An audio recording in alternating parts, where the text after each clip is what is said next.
L'histoire que je raconte s'est passée il y a à peu près 300 ans. Il y avait un papa, un père juif, qui avait son enfant. Il tenait une auberge comme il y en avait beaucoup en Ukraine à l'époque. Et le père ayant besoin de son fils, déjà très jeune, le prenait avec lui pour le travail, pour faire toutes les tâches qu'il fallait faire pour l'aider à tenir cette auberge.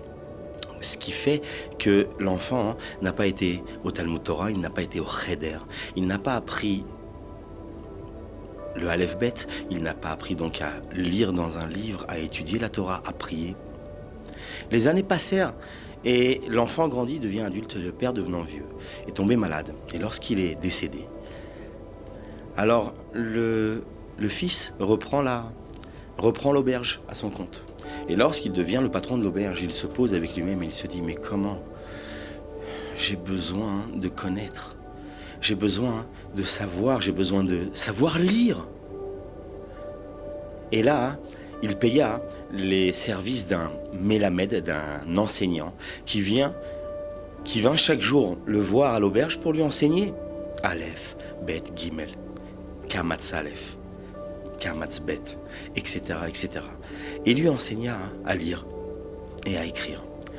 Dès qu'il sut lire, il était fou de joie. Et là, ce qu'il fit, c'est tout simple. Dès qu'il avait un moment de libre, il se posait avec le livre de prière, le Sidour. Il ouvrait à la première page, Modéani, et il commençait à lire. Il lire, et lire, et lire. Il tournait les pages et il cochait. Là où il s'arrêtait, il reprenait son travail et quand il revenait à sa lecture, il continuait exactement là où il avait arrêté. Ce qui fait que il n'avait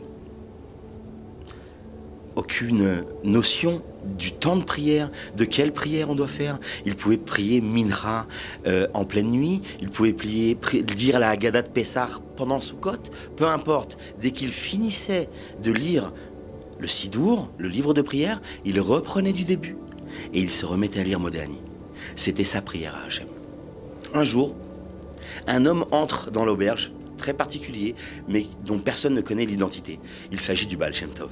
Et lorsqu'il s'approche de l'aubergiste pour lui réserver une chambre, il le voit en train de prier Shacharit de Sukkot, en plein Hanouka. Il dit, mais qu'est-ce que tu fais? Il dit, mais je prie. Et là, le Baal Shem Tov le regarde, lui dit, non, ça se passe pas comme ça, écoute, je vais t'aider.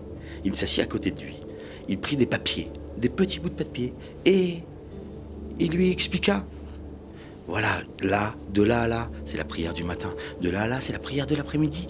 Le soir, Shabbat, les fêtes, Hallel, Rosh Chodesh. Et il lui met des petits bouts de papier partout, en lui expliquant exactement comment organiser sa prière.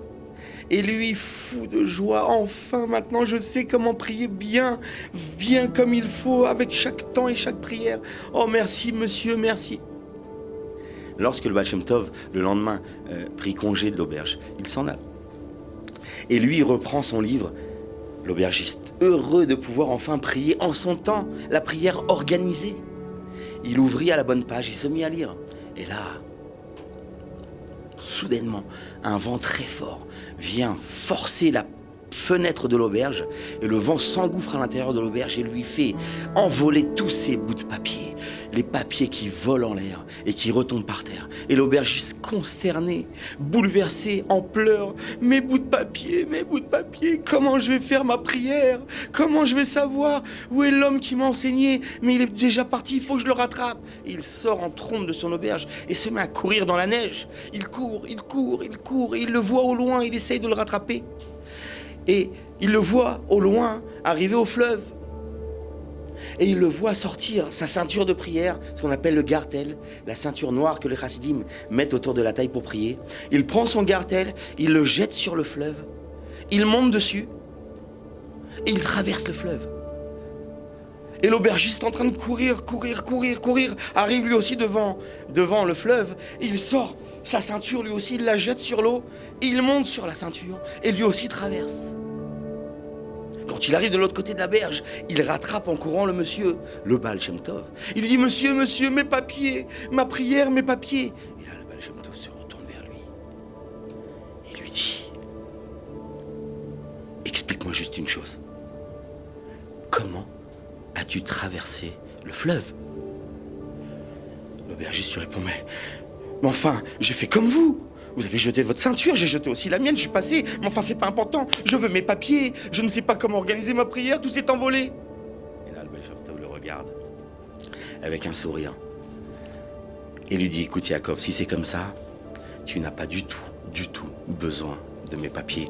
La prière que tu faisais avant était parfaite. Reste comme tu es, prie comme tu es, ton cœur est pur. Tu as pu faire ce que moi j'ai fait en étant qui je suis. Tu as su le faire avec toute ta foi et ta simplicité. Continue à prier sans tes papiers. Voilà pour l'histoire. Elle est belle, elle est poignante. Salut.